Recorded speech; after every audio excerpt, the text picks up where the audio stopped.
이 영어권에서 최고의 문호라고 하면 누구죠? 딱 떠오르는 제일 첫 번째 사람은 모두 다 아시는 셰익스피어입니다. 그런데 영어권에서는요, 셰익스피어 다음으로 두 번째로 손꼽는 문인이 있는데, 그는 세계 최초로 영어 사전을 편집한 영국의 아주 위대한 학자입니다. 그의 이름은 사무엘 존슨입니다. 그는 1700년대에 살았던 인물입니다. 오늘 그 얘기를 잠시 들려드리고자 합니다. 사무엘 존슨의 이야기입니다.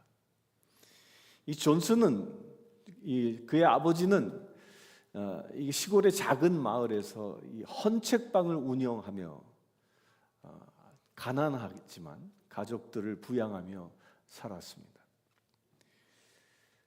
이 존슨이 아직 젊고 혈기 왕성하던 그 시절에 아버지가 병석에 누워서 앓고 있었습니다. 그런데 그 어느 날 아버지는 이웃 마을 우톡세터라는 곳에 장이 서기 때문에 아들을 불러서 병든 몸이지만 이 병든 몸으로 그 장터에 갈 수 없기에 아들에게 조용히 부탁합니다. 얘야, 나 대신에 책 가판대 좀 지켜줄 수 있겠니? 라고. 그러나 이 젊은 존슨의 그 마음속에는 이 자존심이 고개를 들었습니다. 아니, 내가 이 비가 쏟아지는 그 길거리에서 이 헌책을 팔아야 된단 말입니까? 그 생각이 쳐오르자 그는 아주 아버지의 그 간곡한 부탁을 차갑게 거절해 버립니다. 그러자 결국 아버지는 그 아픈 몸을 이끌고 비를 맞으며 장터로 나아갑니다. 그 무리한 외출의 그 여파로 그 아버지의 병세는 더 악화되었고 결국 얼마 지나지 않아서 그 아버지는 세상을 떠나고 맙니다.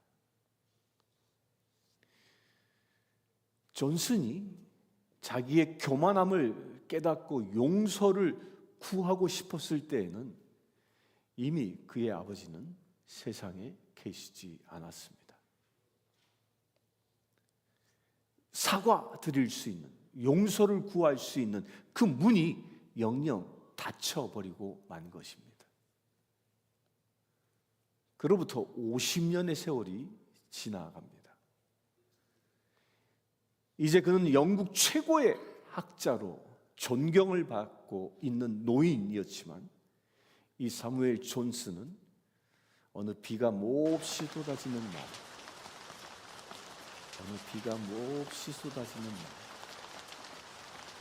갑자기 마차를 타고 우톡세터 그 시장으로 갑니다.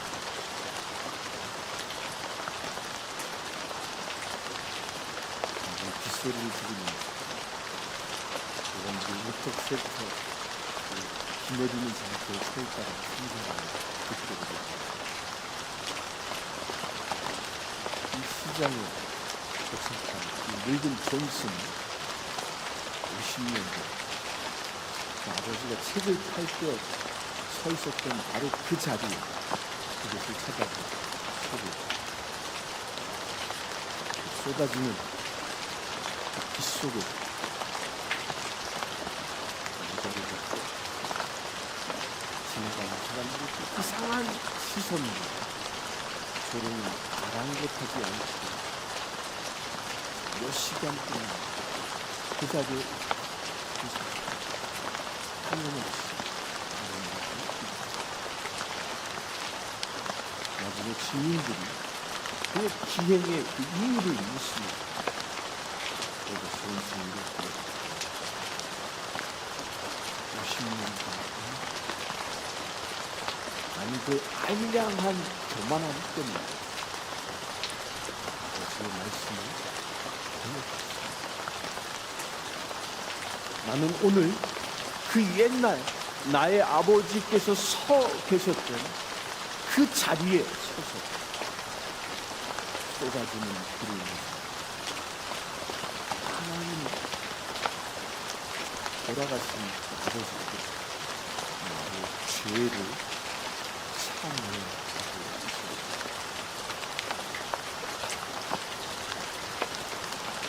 사무엘 존슨처럼 위대한 학자도 평생을 괴롭혔던 가장 큰 고통은 그 젊은 날의 그 교만과 사과할 수 있는 그 기회를 놓쳐버린 것입니다.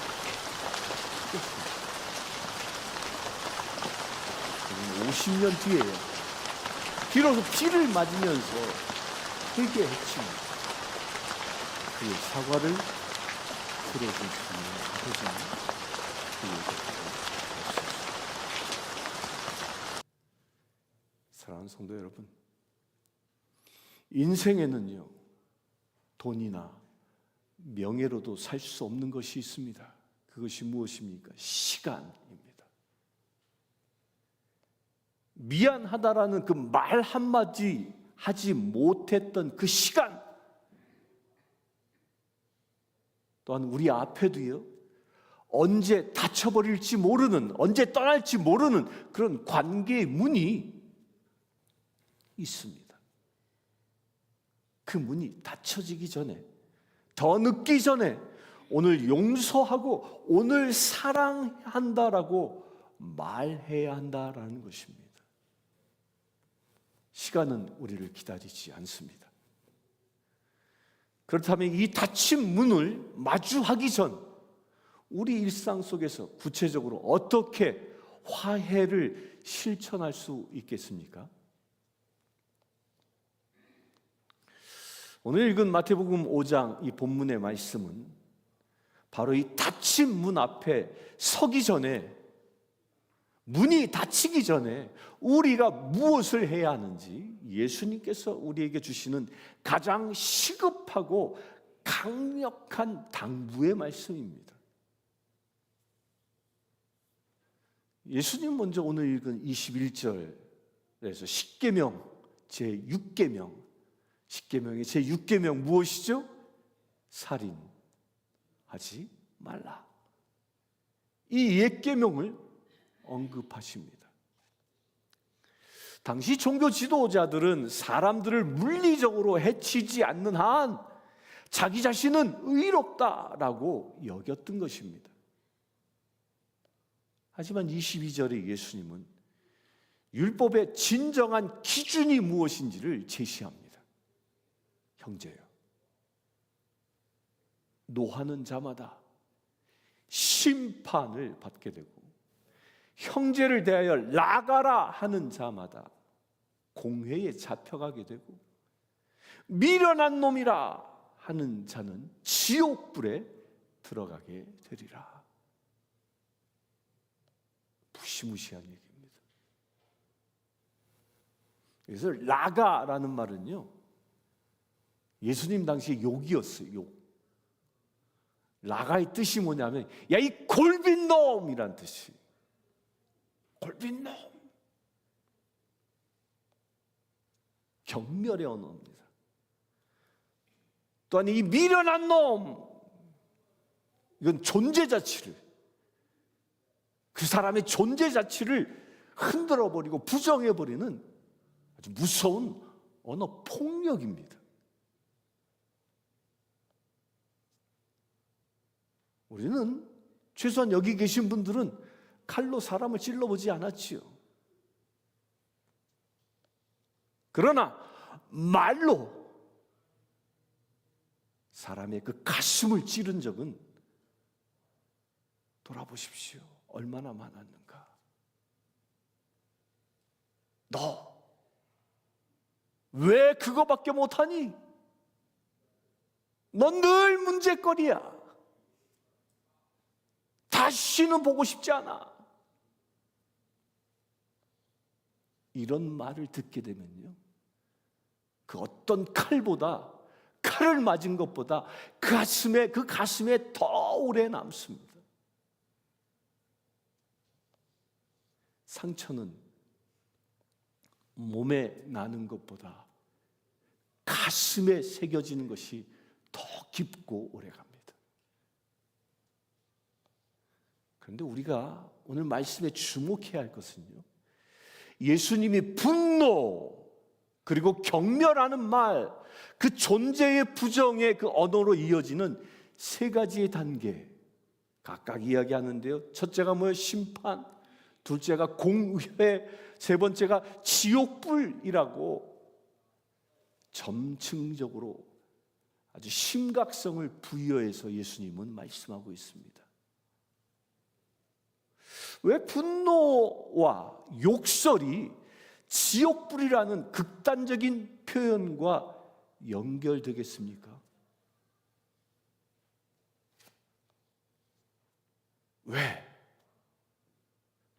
왜 욕하는 것이 지옥에 가는 근거라는 겁니다. 그것은요, 저나 여러분들, 우리 인간은 하나님의 형상, 이마고데이, 하나님의 형상으로 지음받은 존재이기 때문입니다. 이걸 믿습니까? 이걸 믿습니까? 우리는 하나님의 형상입니다. 그런데 형제를 향하여, 하나님의 형상을 가진 그 형제를 향하여 이 미련한 놈이라고 선언한 것은 그냥 단순한 감정의 분출이 아니라는 거예요.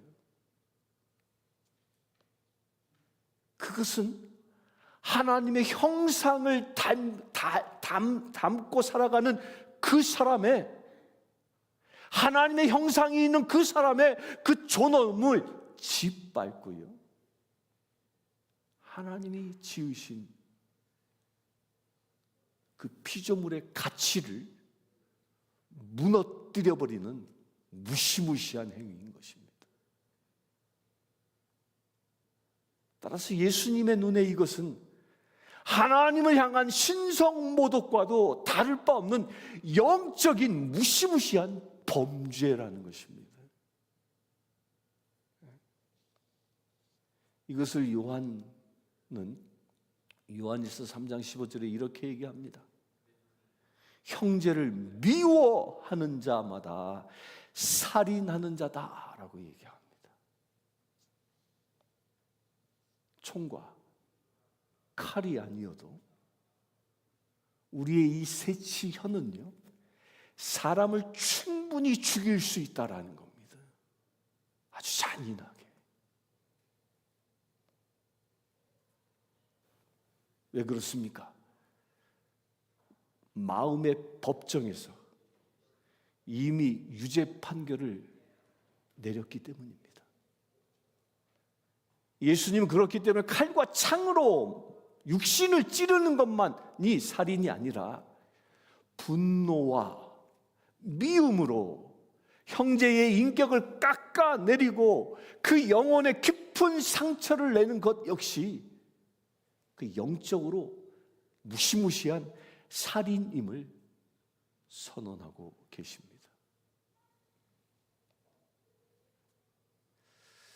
우리는 스스로 법을 잘 지키며 산다고 생각합니다. 그러나 이 예수님의 잣대 앞에서는요, 저나 여러분들이나 우리들 중 그 누구도 자유할 수 없는 영적인 살인자가 될 수 있는 것입니다. 여러분들, 성경에 가장 첫 번째 살인죄를 저지른 자가 누굽니까? 누구죠? 여러분들이 잘 아는 가인입니다. 그는 동생 아벨을 향한 이 가인의 이 살인은요,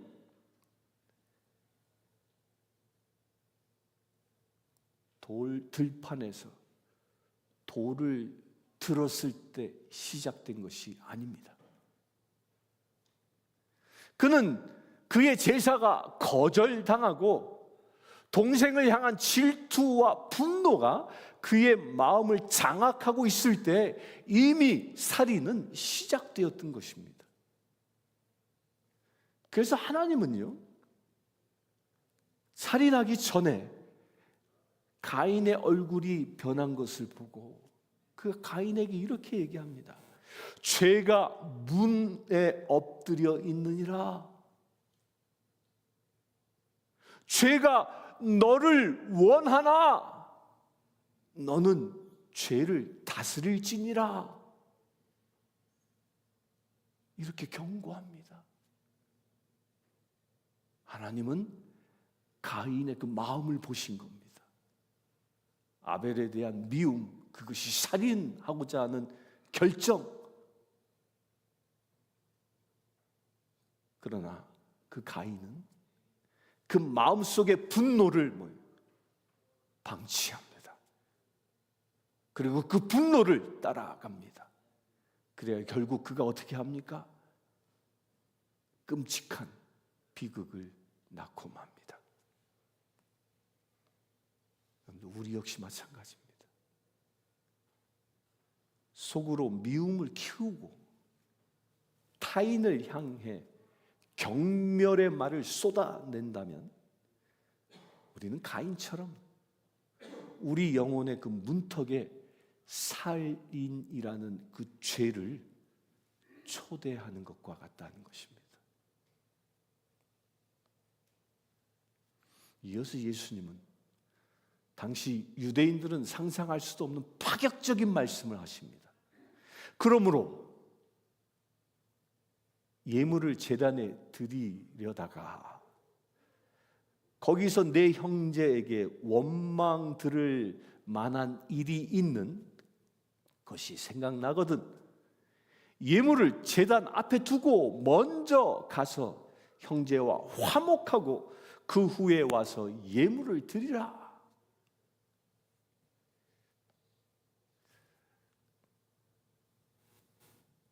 이때 당시엔요, 예루살렘 성전까지 예물을 끌고 가는 것은요, 여러분들이 지금 자동차 타고 20-30분 휙 이거와 전혀 다른 이야기예요. 먼 곳에서부터 예물을 끌고 오는 그 길은 정말로 험한 순례의 길이었던 겁니다. 그런데 그렇게 험한 길을 왔는데 제단 앞에 섰을 때 형제와 다툰 일들이 생각난다면 어떻게 하라고요?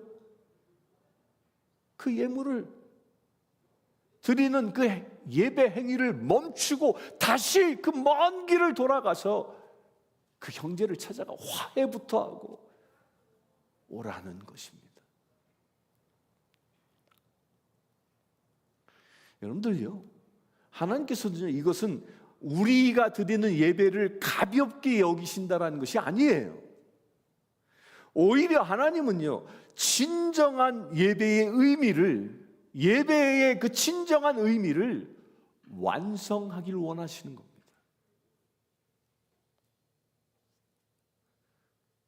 창세기에 유명한 족장 중에 한 사람 야곱, 여러분들 잘 기억하시죠? 그는 외삼촌 라반의 집에서 큰 부자가 됩니다. 그리고 마침내 고향으로 돌아옵니다. 그는 하나님께서 약속하신 땅, 그 베델로 올라가 온전한 예배를 드려야 한다라는 이 사명을 가지고 있었습니다. 그러나 그 베델, 그 예배의 자리로 나아가기 전에 야곱은 반드시 넘어야 할 산이 있었습니다. 바로 20년 전 자신이 속이고 도망쳤던 그의 형 에서와의 화해였습니다. 야곱은 야복강 그 나루터에서 밤을 새워 하나님과 씨름하며 자기 자아를 꺾어내립니다. 그리고 다음 날 아침 형 에서를 향해 야곱은 한 걸음 한 걸음 걸을 때마다 땅에 엎드립니다. 한 걸음 걷고 엎드리고, 한 걸음 걷고 엎드리고.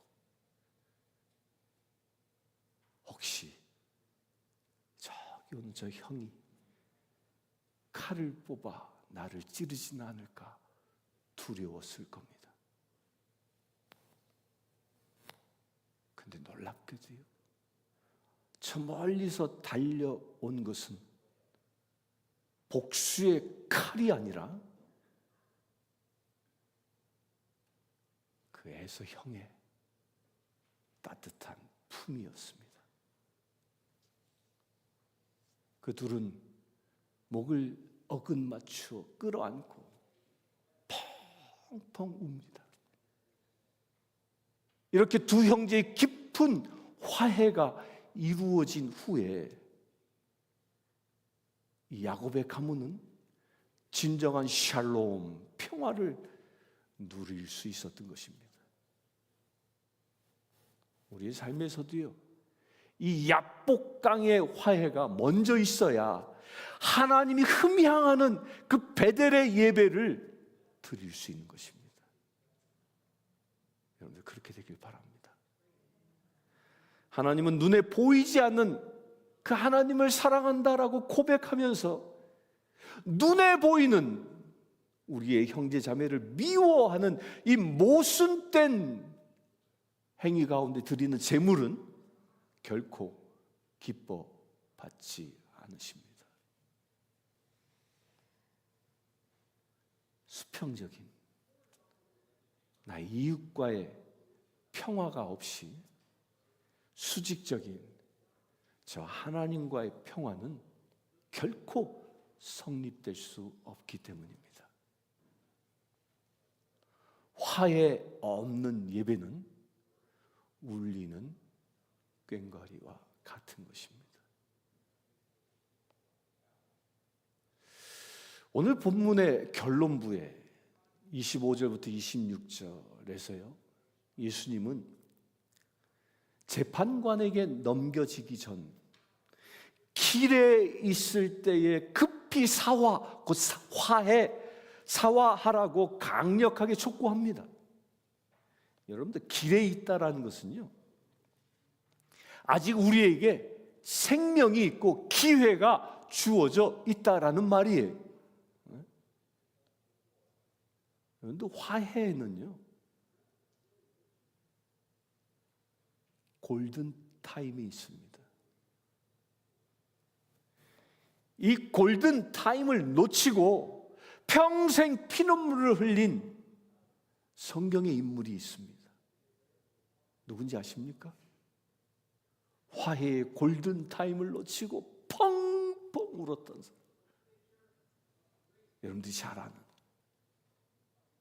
다윗 왕입니다. 다윗은 그의 아들 압살롬의 그 이복형, 그 압살롬이 자신의 이복형을 어떻게 해요? 죽여버리죠. 그리고 도망쳤습니다. 그 도망간 그 압살롬, 오랜 시간이 지난 후에 압살롬을 예루살렘으로 다시 돌아오게는 합니다. 하지만 사무엘하 14장 24절 이렇게 얘기합니다.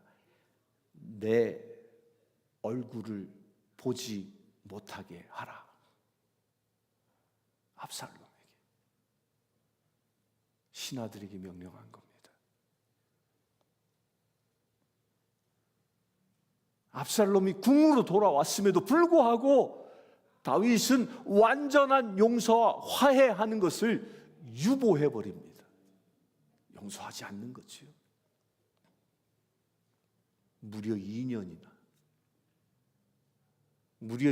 동안 아들을 바로 지척에 두고서도 만나주지 않은 그 다윗의 차가운 태도는요, 결국 그 압살롬의 그 마음에 더 큰 분노와 반역의 씨앗을 심게 됩니다.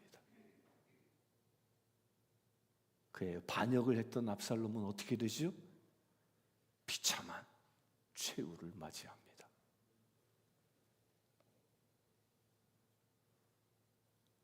그의 아들 압살롬이 비참하게 죽었다라는 이 소식을 듣고 다윗은 성문 누각에 올라가서 아들이 죽었다라는 그곳을 바라보며 통곡합니다. 내 아들 압살롬아! 내 아들 압살롬아! 차라리 내가 너를 대신하여 죽었다며. 그의 소리가 얼마나 컸으면 예루살렘 시민 전원이 들었다고 합니다.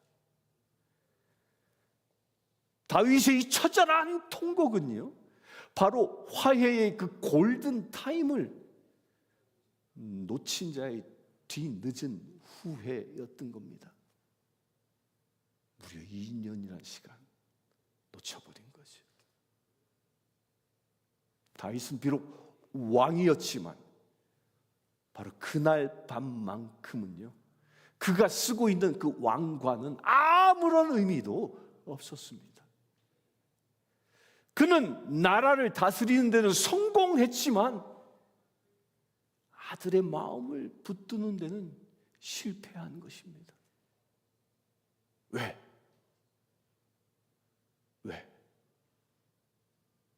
너무 늦었기 때문입니다. 골든 타임을 놓쳤기 때문입니다. 우리 또한요, 이런 생각합니다. 아니, 나중에 시간 지나면 그거 그냥 잊혀지겠지. 저 사람이 먼저 사과하면 그때 못 이긴 척 받아줘야지. 이렇게 내 자존심을 세우고 미루고 있는 그 동안 화해의 골든타임은 무정하게 흘러간다는 겁니다. 우리는 매주일마다 이렇게 모여서 함께 반갑게 인사하고 웃고 함께 음식을 나누고 삶의 지혜도 나누고 합니다. 또 행복하고 평범한 그런 교실과 같은 그런 일상생활들이 언제나 지속될 것처럼 그냥 그렇게 살아갑니다. 하지만 그런 우리의 삶은 영원하지 않습니다. 우리의 인생은 유한합니다.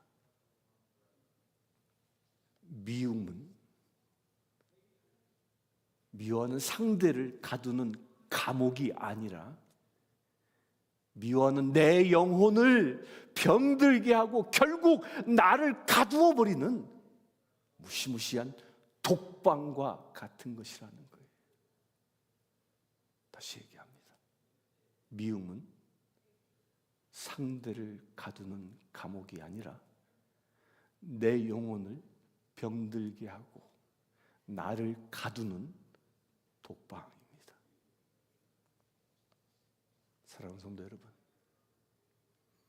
누군가를 진심으로 용서하고 먼저 손 내미는 것은요, 안타깝게도 우리 인간의 그 본성으로는 불가능에 가깝습니다.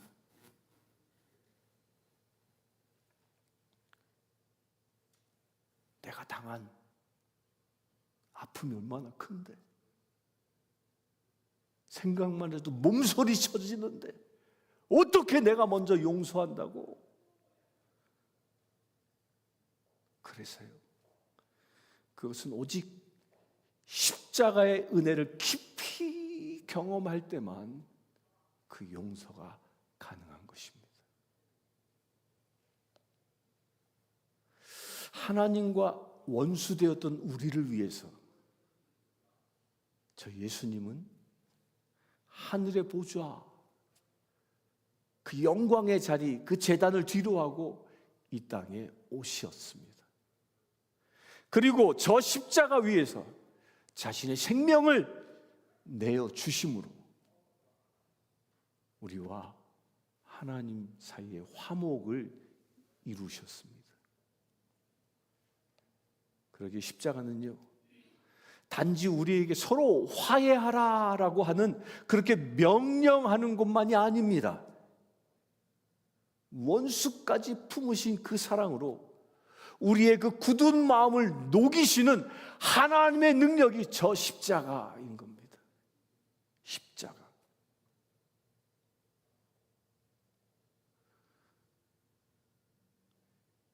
우리가 하나님께 먼저 사과한 거 아닙니다. 내가 죄를 지었기 때문에 하나님께 용서를 구한 것이 아닙니다. 용서를 구하지 않았음에도 불구하고 하나님은 우리를 찾아오셨습니다. 우리가 아직 죄인 되어져 있을 때, 우리가 여전히 하나님을 외면하고 살아가고 있을 그 순간에도 예수님은 먼저 저 십자가에서 우리를 구원코자 당신의 손을 내미신 것입니다. 그래서 그리스도인의 그 화해는요, 내가 옳다라는 문제가 아니라 누가 먼저 저 십자가에 달리신 예수 그리스도를, 저 십자가를 붙잡느냐에 달려있는 것입니다. 내가 십자가를 붙잡을 때 내가 그 엄청난 용서를 받은 자임을 깨닫게 될 수 있는 것입니다. 이때 비로소 내 형제에게 다가가서 진정으로 미안합니다, 용서합니다 라고 말할 수 있는 작은 용기가 생겨나는 것입니다. 여러분들, 지금이 골든 타임입니다. 여러분들 마음속에 누군가의 얼굴이, 누군가의 이름이 떠오르고 있습니까? 용서한다, 미안합니다 말해야 할 대상이 떠오릅니까? 그렇다면요, 오늘 예배가 끝난 후에 여러분들 스마트폰 다 가지고 계시죠? 이걸 꺼내서 오랫동안 연락을 끊었던 그 사람, 오랫동안 내 마음을 아프게 했던 그 사람, 오랫동안 증오했던 그 사람, 오랫동안 무심했던 그 사람, 마음속에, 또 내 마음속에 앙금으로 남아있는 그 나의 어떤 가족이나 그 친구에게 짧은 문자 하나, 더 나아가선 따뜻한 안부 전화 한 통 걸어볼 수 있게 되길 바랍니다.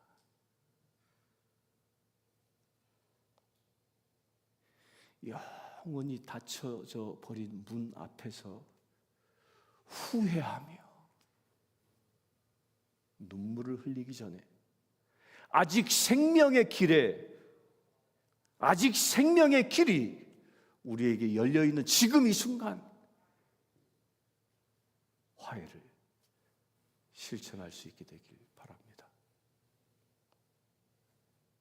그래, 우리가 닫혀버린 문 앞에서 다윗처럼 통곡하며 우는 사람이 아니라 열린 문 앞에서 내가 먼저 손 내미는 하나님의 사람 되시길 축원합니다.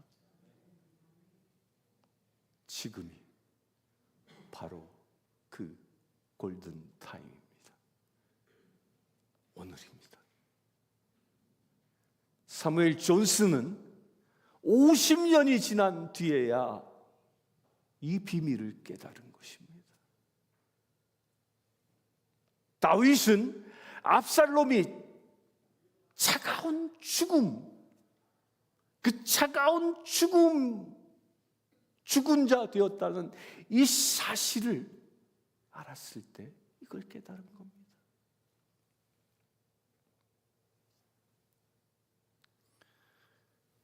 그러나 오늘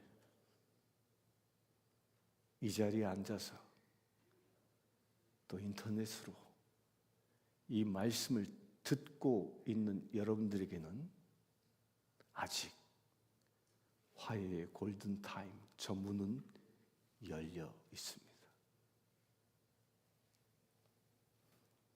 이 귀한 시간 놓치지 마시길 바랍니다.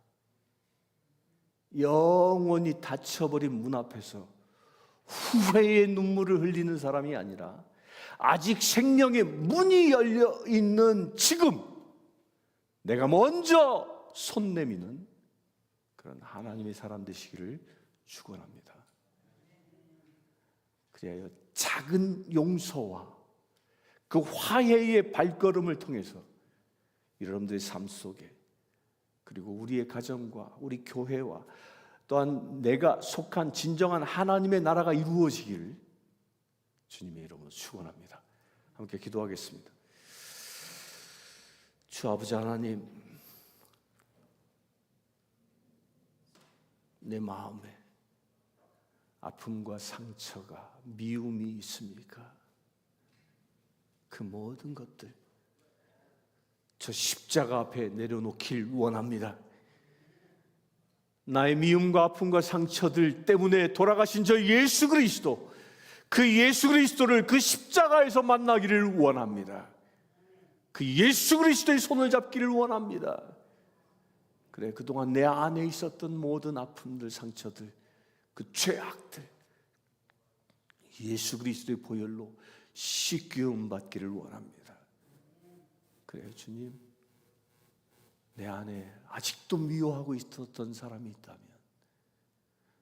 골든타임이 끝나기 전에, 영적인 문이 닫히기 전에 내가 먼저 손 내밀어 그에게 용서와 화해를 선포하기를 원합니다. 주님, 그 용기를 더하여 주시옵소서. 이 시간 예배하는 모든 심령들마다 오직 예수 그리스도의 그 큰 사랑이, 저 십자가의 은혜가 충만케 하여 주시옵소서. 그 내 안에 그 어떤 자리에도 미움과 시기와 질투와 다툼과 그 아픔들이, 상처들이 떠나가게 하시고 오직 하나님의 큰 사랑이 강물처럼 흘러넘치는 믿음의 제들 되게 하여 주시옵소서. 그래야 주님, 우리가 후회하는 삶을 사는 자가 아니라 하나님께 기쁨을 드리며 하나님의 나라를 누리며 살아가는 거룩한 믿음의 제되어지기를 원합니다. 우리 주 예수 그리스도의 이름으로 기도하옵나이다. 아멘. 모두 다 함께 일어나서 송영 찬송 405장 찬양 드립니다.